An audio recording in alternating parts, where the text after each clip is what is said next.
Hi everyone. October doesn't mean gardening has to stop. If you skip planting this month, you'll regret it because you'll be missing out on your fresh food that you could be harvesting even in the dead of winter. In this video, I'm going to break down exactly what you can grow this month in your climate, outside or inside, so you can keep your fresh veggies coming even in the cold weather. With cold weather coming, now is a great time to transition from growing outdoors to growing indoors. But the key is keep it small with compact varieties that don't take up a lot of room, so it's doable, so you'll actually do it. So we're gonna break down our indoor garden setup into 3 different categories: mini vegetables, a little mini salad bar, and herbs. So let's start with the mini vegetables. Now these are 2 of my favorite varieties, the red robin tomato and the mini yellow bell pepper. Now I started these from seed indoors just about 3 weeks ago. And what I'm gonna do so I can grow them indoors all winter long is plant them in a small little container. This is about 1.5 gallon container. And the red robin tomato will work great in this container. It's about 2 inches tall, this particular one in the seed cell right now. So I'm just gonna pop this in. This is a delicious tomato that only grows about 8 to 10 inches tall. It's a determinate variety, so you can even succession plant it because it will set all of its fruit at once, then you can harvest it. So succession plant it about once a month throughout the winter months, so you keep getting beautiful little red delicious cherry tomatoes all winter long. So that's it for the cherry tomatoes, but we're not stopping there. The mini yellow bell pepper is just such an adorable little pepper. A small little yellow bell, as the name suggests, and it only gets to about 10 to 12 inches high. That's a perfect little pepper to grow indoors all winter long. Now I know what a lot of you are thinking. How in the world do peppers and tomatoes get pollinated indoors in the wintertime? And the great thing about peppers and tomatoes is that they're self-pollinating vegetables. So all you have to do is give them a little shake once they develop flowers that will pollinate them, move the pollen around within the flowers so you'll still get fruit all winter long. And the key for these is don't waterlog them with your watering and fertilize them every 2 weeks or so. They need to actually dry out a little bit in between watering to keep the fruit sweeter. Now, when I first started growing dwarf tomatoes indoors, I made a big mistake. I put them by a sunny window. And what I learned is that a sunny window just isn't enough to get them to produce tomatoes. So I lesson learned. Now I pop them under my grow lights for about 14 to 18 hours a day, and I get beautiful tomatoes all winter long. So lesson learned, and this year I'm a whole lot wiser, and I hope you will be too. If you find our videos helpful, would you please subscribe and follow along?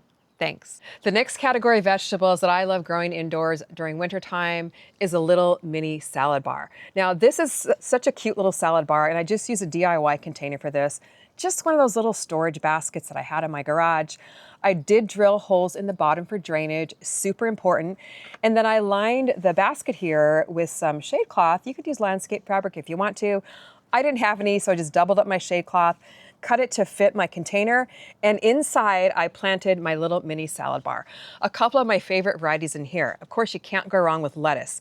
This is the Bistro lettuce from my indoor garden seed collection, a really gorgeous combination of prize head, oak leaf, and some romaine, so you definitely want some variety to your winter salads. And then I popped in some endive, one of my all-time favorite greens, also in my indoor garden seed collection, which, by the way, has been newly updated with all varieties to help you keep growing all winter long. Endive is a really hardy green. It grows very easily indoors or outside. Then I popped in some of the Freckles lettuce from my lettuce seed collection. I can't tell you how much fun it is when we have friends over. I set this on the countertop. When we grill our burgers, our friends just get to pick their own lettuce, and they absolutely love it. And it's so delicious too. Way better than buying that store-bought lettuce, bagged lettuce from the grocery store all winter long. So this is super easy to plant. Pop it under grow lights, and you are good to go with growing your own fresh greens inside during the winter time. It's so much fun. Besides our mini vegetables and our mini salad bar, we're gonna grow herbs indoors this winter time. I love growing herbs indoors. I mean, how much fun is it? We love it to just snip some cilantro when I'm making tacos during the winter time when I don't wanna go outside. So easy to grow herbs inside. Our dill, nice and feathery, love snipping into scrambled eggs. Cilantro, of course, which I either love it or you hate cilantro. We happen to be big cilantro lovers. And then parsley. Parsley is such an underrated herb. It's way more than just a garnish. It's so flavorful in salads and scrambled eggs. And you know what? Again, look around your house. See what containers you already have. I have this one in the garage that I popped some bumper crop potting soil in. And then I grabbed some sour cream containers, a pickle container. Of course, always drill holes in the bottom. Filled it with the bumper crop potting mix. You do want to have a good potting mix, especially for indoor growing, because this is what's going to feed your indoor herbs all winter long. And then I love this variety of basil. It's a spicy bush basil, a little bit more of a compact size, not super spicy, but definitely has that basil flavor. A nice rounded kind of shape to it once it grows. And these are all in my indoor garden seed collection, which, by the way, to help you keep growing indoors all winter long, all of our seed collections are 50% off with the code BOO50, you know, for Halloween. Now, to grow herbs indoors, what I like to do is start the seeds first in the 6-packs. And as they get to be about 2 to 4 inches tall, transplant them into containers that you're going to grow them in indoors. So no matter where you live, even if you live in a cold winter climate, you can have fresh, healthy food right at your fingertips inside your house. You don't have to run to the grocery store. I know you're going to enjoy it just like I do. Now, for you southern gardeners in frost-free or mostly frost-free zones like Texas, Southern California, Arizona, Florida, you know where you are. You can definitely grow indoors during the wintertime for quick veggies at your fingertips, but now is the perfect time to start your cool weather vegetables outside. Fall gardening is so much fun because you don't have the heat of the summer, the pest and disease issues. So if you've already started your fall crops like I have here, I've got my little plant nursery with Igloo Cauliflower, broccoli, all my mustard greens, my tatsoi, my Michihili cabbage, radishes, root vegetables. Now is the prime time for you. So if you haven't yet, get your seeds started for my fall garden seed collection. If you've already got your transplants growing, now's the time to transplant these into your garden beds to enjoy growing them all winter long. Now, the great thing that I love about these cool weather vegetables is that most of them are frost tolerant. So even if you southern gardeners do get a light frost, your veggies will survive and they'll be just fine. And one of my favorite varieties from my fall garden seed collection is this Garden Greens Jewell mix. Look at these gorgeous greens.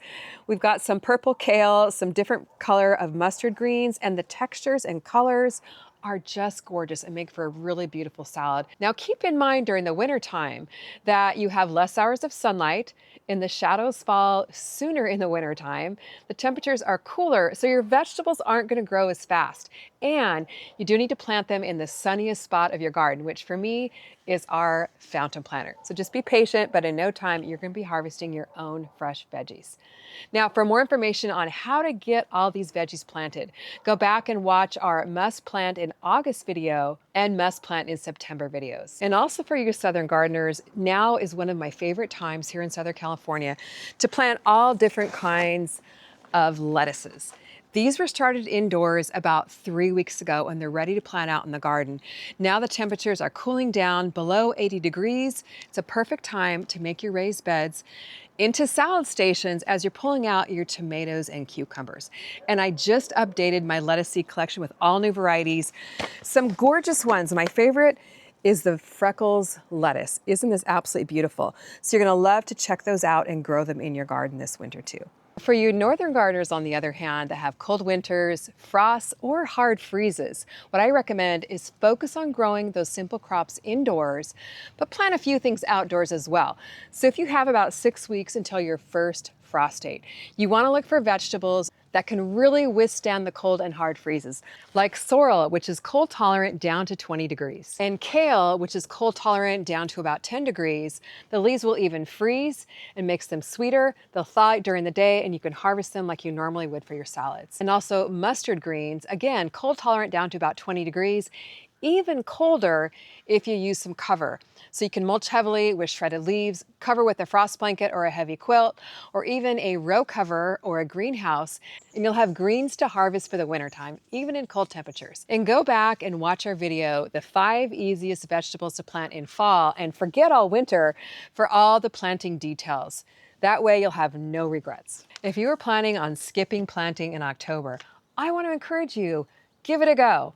No big deal if you make a few mistakes. At the very least, you're going to have your own fresh veggies to eat, even while it's cold outside. So you head over to our website, grab your seeds. I'll put links to all the supplies I use to make it really easy for you. And I want to know in the comments, which of these veggies are you going to plant this month? I'll be reading your comments. Thanks for watching. We'll see you next time in the garden.